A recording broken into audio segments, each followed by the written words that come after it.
Hi hello welcome to Tejaswini Umesh YouTube channel. ಇವತ್ತು ನಾನು ಮಕ್ಕಳಿಗೆ ರವೆ ಗಂಜಿ ಮಾಡೋದನ್ನ ತೋರಿಸ್ಕೊಡ್ತೀನಿ. ಇದು ನೀವು 7ರಿಂದ 8 ಮಂತ್ಸ್ಗೂ ಕೂಡ ಕೊಡ್ಬೋದು. ಇದೇ ಥರ ಸಪೋರ್ಟ್ ಮಾಡಿ. ತುಂಬ ಸಬ್ಸ್ಕ್ರೈಬ್ಸ್ ಎಲ್ಲ ಕಮ್ಮಿ ಆಗ್ತಾಯಿದೆ. ಪ್ಲೀಸ್ ಸಬ್ಸ್ಕ್ರೈಬ್ ಮಾಡಿ, ಲೈಕ್ ಮಾಡಿ, ಶೇರ್ ಮಾಡಿ, ಕಮೆಂಟ್ ಮಾಡಿ. ಇನ್ನು ಇದಕ್ಕೆ ರವೆ, ತುಪ್ಪ, ಹಾಲು, ಬೆಲ್ಲ ನಿಮ್ಗೆ ಎಷ್ಟು ಬೇಕೋ ಅಷ್ಟಾಗುತ್ತೆ.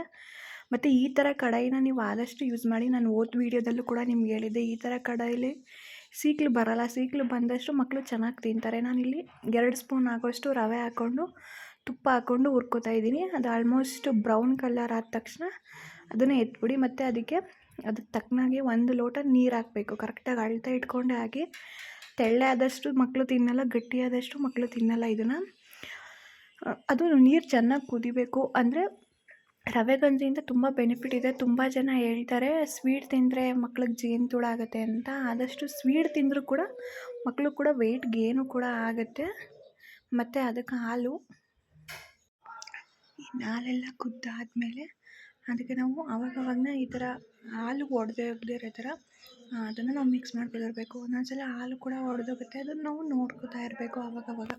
ಇನ್ನು ಆದಷ್ಟು ನಿಮ್ಮ ಮಕ್ಕಳಿಗೆ ಎಷ್ಟು ಸ್ವೀಟ್ ತಿಂತಾರೆ ಅದ್ರ ಮೇಲೆ ನೀವು ಡಿಪೆಂಡ್ ಮಾಡಿ ಸ್ವೀಟ್ ಹಾಕಿ.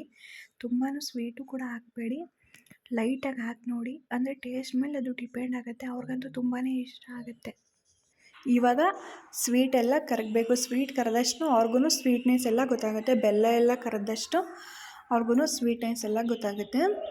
ಮತ್ತು ಇದು ತುಂಬಾ ನಿಜವಾಗ್ಲೂ ಬೆನಿಫಿಟ್ ಇದೆ. ಪೃಥ್ವಿಗಂತೂ ಇದು ತುಂಬಾ ಇಷ್ಟ ಆಗುತ್ತೆ. ಮತ್ತು ನಾನು ಅಡುಗೆ ಮಾಡಬೇಕಾದ್ರೆ ಇವನ್ನ ಇಲ್ಲಿ ಕಿಚನಲ್ಲಿ ಈ ಥರ ಕೂರಿಸ್ಕೊಂಡು ಮುಂದೆ ನಾನು ಅಡುಗೆ ಮಾಡ್ತೀನಿ. ಅವನು ಏನು ಮಾಡ್ತಾಳೆ ಅಂತ ಎಲ್ಲ ನೋಡ್ಕೋತಾ ಇರ್ತಾನೆ. ಮತ್ತು ಅದೂ ಚೆನ್ನಾಗಿ ಕುದಿಬೇಕು. ಅದು ಕುದ್ದ ತಕ್ಷಣ ನಾವು ಹುರ್ಕೊಂಡಿರ್ತೀವಲ್ಲ ಆ ರವೆನ ಎತ್ತಿ ಒಳಗಡೆ ಹಾಕಬೇಕು. ಕುದಿದ ತಕ್ಷಣ ರವೆ ಎಷ್ಟು ಹುರ್ಕೊಂಡಿರ್ತೀರ ಅಷ್ಟೆಲ್ಲ ಹಾಕ್ಬಿಡಿ. ಅದೇನಾಗಲ್ಲ. ಅಂದರೆ ನೀರು ಹಾಲು ಎಲ್ಲ ತುಂಬ ಜಾಸ್ತಿ ಹಾಕಿರ್ತೀವಲ್ಲ, ಅದರಿಂದ ಅದು ಕರೆಕ್ಟಾಗಿ ಬಂದಿರುತ್ತೆ. ಯಾಕಂದರೆ ಮೊದಲೇ ನಾವು ಅಳತೆ ಹಾಕ್ಕೊಂಡೆ ನಾವು ನೀರು ಮತ್ತು ಹಾಲು ಹಾಕ್ಕೊಂಡಿರ್ತೀವಿ. ಅದರಿಂದ ಗಟ್ಟಿನೂ ಆಗೋಲ್ಲ, ಜಾಸ್ತಿ ತೆಳ್ಳೇನೂ ಆಗೋಲ್ಲ. ಅದು ಕರೆಕ್ಟಾಗಿ ಬರುತ್ತೆ. ಮತ್ತು ಇದು ನಿಜವಾಗ್ಲೂ ಮಕ್ಕಳಂತೂ ತುಂಬಾ ಇಷ್ಟಪಟ್ಟು ತಿಂತಾರೆ. ಅದರಲ್ಲೂ ಸ್ವೀಟ್ನೆಸ್ ಅಂದರೆ ತುಂಬ ಮಕ್ಕಳಿಗೆ ತುಂಬಾ ಇಷ್ಟ ಆಗುತ್ತೆ. ನಾನಂತೂ ಪೃಥ್ವಿಗೆ